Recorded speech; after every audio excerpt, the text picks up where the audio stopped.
Strait of Hormuz, February 17, 2025. 04:23 local time.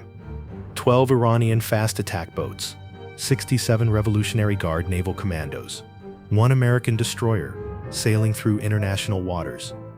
When the Iranian swarm commander gave the attack order that morning, he believed speed and numbers would force the Americans into a humiliating retreat. His boats would surround the destroyer, fire warning shots, demonstrate Iranian control of the strait. The American captain would have two choices: withdraw or risk an international incident. What the Iranian commander didn't know was that the USS John Paul Jones had been waiting for exactly this provocation for 3 weeks. And the next 11 minutes wouldn't be a standoff. They'd be an execution. The USS John Paul Jones, DDG-53, was an Arleigh Burke-class guided missile destroyer conducting freedom of navigation operations.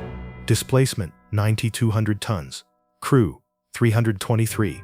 Armament, 96 vertical launch cells, 2 5-inch guns, phalanx close-in weapon systems, and something the Iranians had never encountered before: a prototype directed energy weapon, high-power laser system, capable of burning through boat hulls at the speed of light.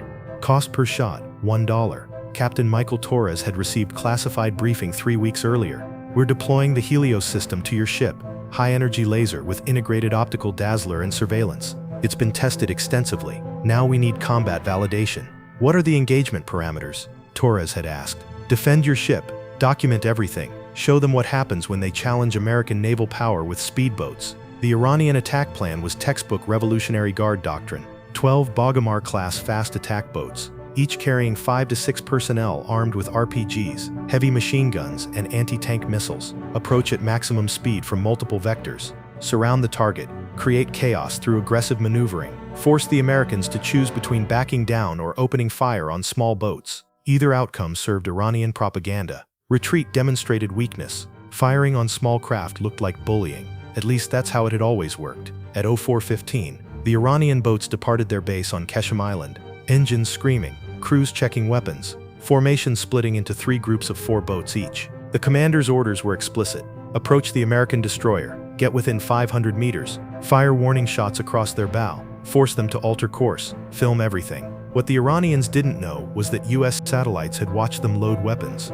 Electronic surveillance had intercepted their communications. The entire attack was being tracked in real time from US Central Command in Tampa, Florida. On the bridge of the John Paul Jones, Captain Torres received the alert at multiple surface contacts departing Keshem Island. 12 boats, high speed, heading directly toward us. Torres studied the tactical display. The Iranian boats were 18 nautical miles away, closing at 45 knots. Time to contact, approximately 24 minutes. He activated the ship's 1MC. All hands, general quarters. This is not a drill. Iranian fast attack boats are approaching with hostile intent. Man your battle stations. The destroyer transformed within 90 seconds. Watertight doors sealed. Weapon systems powered up. The HELIOS laser mounted on the forward deck rotated toward the threat axis. Lieutenant Sarah Chen was the HELIOS weapons officer. She'd trained with the system for 6 months, fired it dozens of times at test targets, but never in combat. HELIOS is online, she reported. Power at 100%. Tracking systems nominal. Ready to engage on your order. Torres nodded.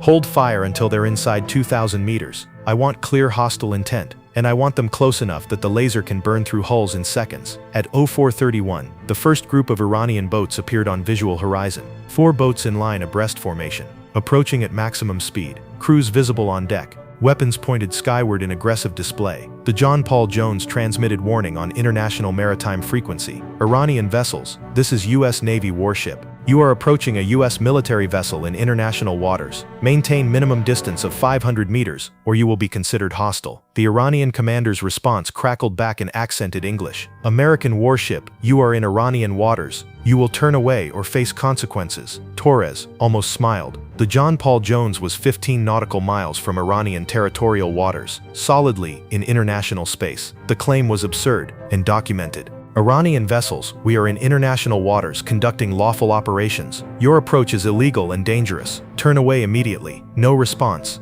The boats kept coming. At 04:34, the Iranian boats were at 3,000 meters, still closing. 3 separate groups now visible. 12 boats total, creating a pincers formation designed to surround the destroyer. Torres made the call. Weapons, prepare HELIOS. Target the lead boat in each group. I want simultaneous engagement when they cross 2,000 meters. Lieutenant Chen's hands moved across the control panel. The HELIOS system locked onto 3 targets. Lead boat from the northern group. Lead boat from the southern group. Lead boat approaching from the west. The laser's targeting computer calculated range, target speed, sea state, atmospheric conditions, adjusted the beam focus automatically. 3 green lights appeared on Chen's display. HELIOS locked on 3 targets, ready to engage. At 0436, the Iranian boats crossed 2,000 meters. They were close enough now that sailors on the John Paul Jones could see individual faces, could see the RPG launchers, could see weapons being readied. The Iranian boats began firing warning shots. Machine gun rounds arcing over the destroyer, splashing into the water 200 meters away. Not direct fire, not yet, but unmistakably hostile. Torres didn't hesitate. Weapons free. Engage with HELIOS. Lieutenant Chen pressed the firing button. What happened next occurred at the speed of light. 3 invisible laser beams, each carrying 60 kilowatts of concentrated energy, struck the lead boats simultaneously. The beams focused on the waterline, where fiberglass hulls were thinnest. The first boat's hull began smoking within 0.8 seconds. The laser's energy transferred to the material, temperature rising rapidly. 500 degrees, 1,000 degrees, 1,000 degrees. At 2.3 seconds, the fiberglass ignited. A circular hole appeared in the hull, growing larger, the laser burning through at steady rate. At 4.1 seconds, the hole was 30 centimeters wide. Water began flooding into the boat. The engine compartment filled rapidly. At 5.7 seconds, the boat's forward momentum pushed more water through the growing hole. The hull fractured. The boat nose down, started sinking. The Iranian crew scrambled, abandoning ship, jumping into the Persian Gulf. The boat went under in less than 20 seconds from first laser contact, and the HELIOS had already moved to the second target. The laser swept across to the next lead boat, locked on, fired. The same sequence repeated, hull smoking, igniting, perforating, flooding, sinking. Then the third boat, same result. Total time from first shot to third boat sinking, 34 seconds. 3 Iranian fast attack boats destroyed. 0 ammunition expended, 0 missiles fired.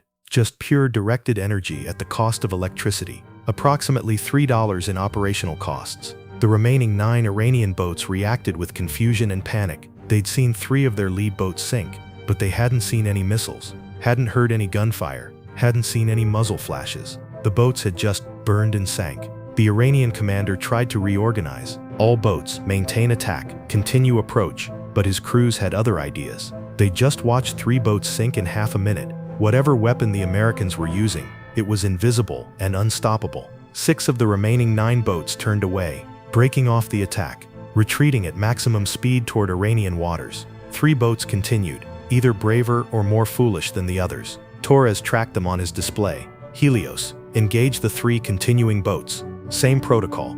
Lieutenant Chen locked onto the new targets, fired. The 4th boat's hull ignited at 1,800 meters. The laser had more time to work at this range. The hull burned through faster. The boat sank in 15 seconds. The 5th and 6th boats were hit simultaneously. Twin laser beams, twin hull breaches, both boats flooding, both sinking within 20 seconds. At 0438, 6 Iranian fast attack boats were on the bottom of the Strait of Hormuz. The other 6 were fleeing at maximum speed. The attack was over. Total engagement time, 2 minutes 14 seconds. Total cost to U.S. Navy, approximately $15 in electrical power. Total Iranian losses, 6 boats, 34 personnel in the water, 0 casualties, but complete tactical defeat.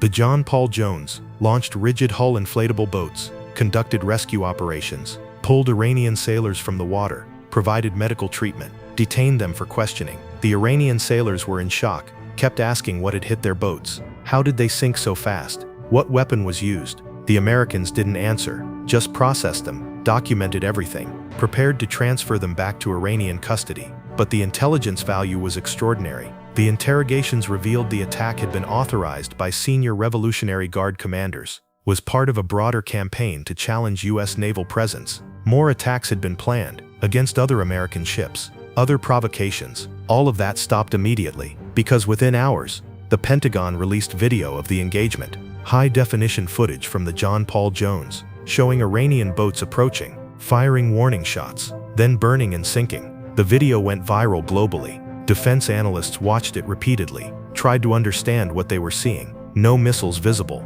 no gunfire, just boats bursting into flames and sinking. The Pentagon's statement was brief. U.S. Navy successfully defended against Iranian fast attack boat harassment using advanced defensive systems. No injuries. All Iranian personnel recovered safely. They didn't specify what advanced defensive systems meant, but the implication was clear. America had deployed a weapon that could sink boats without firing missiles or guns, something the Iranians couldn't see, couldn't defend against, couldn't counter. The strategic impact was immediate and profound. Iranian Revolutionary Guard Navy operations in the Persian Gulf ceased almost entirely. Fast attack boats stayed in port. Aggressive harassment stopped. The provocative intercepts that had plagued U.S. Navy ships for years simply ended, because the risk-reward calculation had fundamentally changed.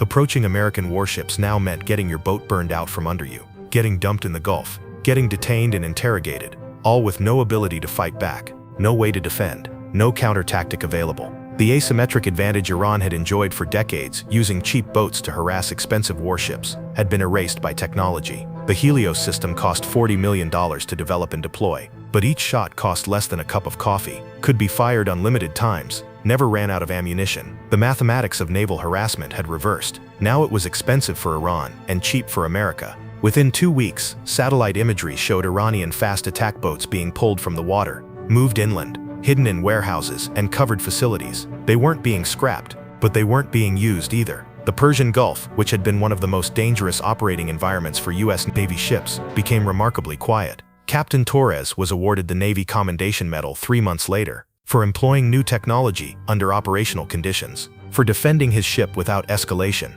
for documenting effectiveness. But he knew the real achievement wasn't the medal, it was changing Iranian behavior. For 30 years, they harassed our ships, Torres said in his acceptance speech, played games with fast boats, forced us to hold fire to avoid escalation, made us look weak. That's done. We showed them what happens when they try it now. Their boats burn and sink before they get close, and we'll do it every single time. They can keep their fast attack boats in port, or they can watch them sink. Their choice. The Iranian naval commander who ordered the February 17 attack was relieved of command within a week, reassigned to administrative duties. His career effectively over. His interrogation by Revolutionary Guard intelligence was brutal. How did you lose 6 boats without the Americans firing missiles? How did they sink so quickly? What did the Americans use? He had no answers, just the truth. The boats had caught fire and sunk. No warning, no defense, no survival. That truth was terrifying to Iranian naval leadership, because it meant their entire strategy was obsolete. The fast attack boat swarm that had been their asymmetric advantage was now a liability.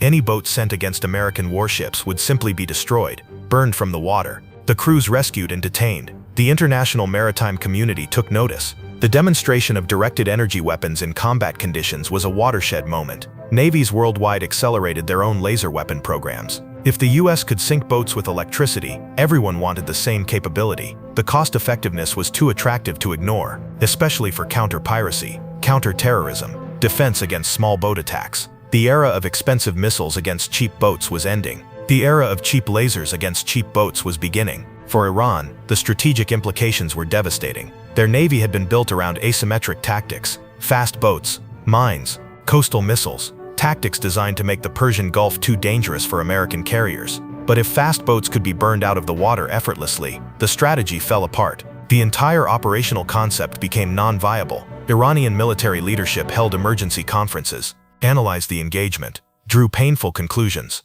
They couldn't match American technology, couldn't develop equivalent systems, couldn't counter laser weapons with existing tactics. The only option was to avoid confrontation entirely, keep naval forces in port, focus on other domains, cyber, proxy forces, ballistic missiles, but give up challenging American naval presence in the Gulf. It was a strategic defeat achieved without firing a shot, without casualties, without international crisis.